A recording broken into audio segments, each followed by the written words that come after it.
আজ 1 বছর হলো হালকু কাজে গেছে। আমি যে কেন রেস্টুরেন্টে খেতে চেয়েছিলাম।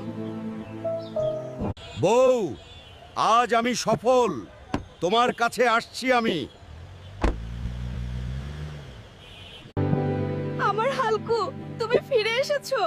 আমার শহরের রেস্টুরেন্টে খেতে হবে না, তুমি থাকলেই হবে। বউ, আজ কান্নার দিন নয়, তুমি শাড়িটি পরে এসো তাড়াতাড়ি। বউ, আজ আমি সফল। চলো, আজ তোমাকে সেই রেস্টুরেন্টেই নিয়ে যাব। আসসালামু আলাইকুম স্যার। সরি স্যার, আমি বুঝতে পারিনি আপনি এত বড় লোক। সরি বলতে হবে না, আমি তোদের দম্ভ চূর্ণ করতে এসেছি। তাড়াতাড়ি আমাদের খাবার দে। বউ, তুমি খুশি তো?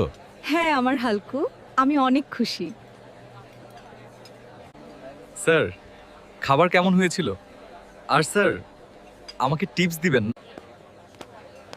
তোদেরই এই রেস্টুরেন্ট আমি কিনে নিয়েছি, এটাই তোকে টিপস দিয়ে দিলাম। যা।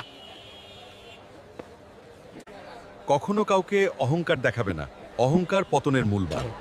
হালালভাবে আমার হালকুর মতো চলবে। বন্ধুরা, চ্যানেলটি সাবস্ক্রাইব করে দিও, লাইক করো আর কমেন্ট করো।